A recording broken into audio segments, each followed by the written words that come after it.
اعوذ باللہ من الشیطان الرجیم، بسم اللہ الرحمن الرحیم۔ دوستو، اس ویڈیو میں حضرت عبداللہ بن عمر اور ایک نیک چڑواہے کا واقعہ ہے۔ حضرت عبداللہ بن عمر رضی اللہ تعالیٰ عنہ ایک بہت مشہور صحابی ہیں۔ ایک دفعہ وہ مدینہ منورہ سے سفر کے لیے کہیں اور جا رہے تھے۔ گرمی کا موسم تھا، دھوپ بہت تیز تھی۔ کچھ دیر کے بعد دسترخوان بچھایا گیا۔ سبھی لوگ دسترخوان پر بیٹھ کر کھانا کھانے لگے۔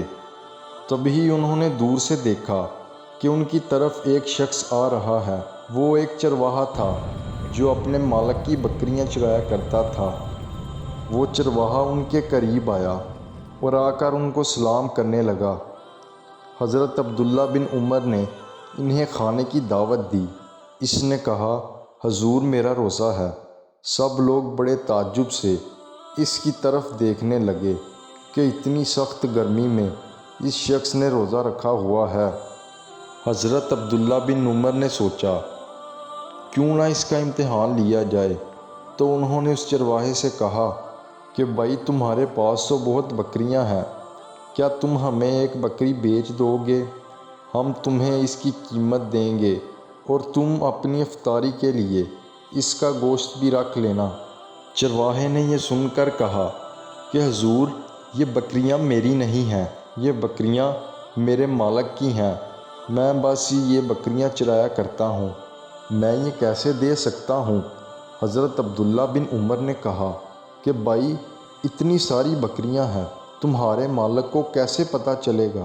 اگر پتہ بھی چل گیا تو تم کوئی بہانہ بنا لینا۔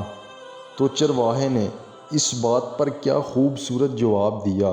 چرواہا کہنے لگا، حضور، میرے مالک کو نہ پتہ چلے، میرا اللہ تو دیکھ رہا ہے، اسے تو پتہ چل رہا ہے، میں اسے کیا جواب دوں گا؟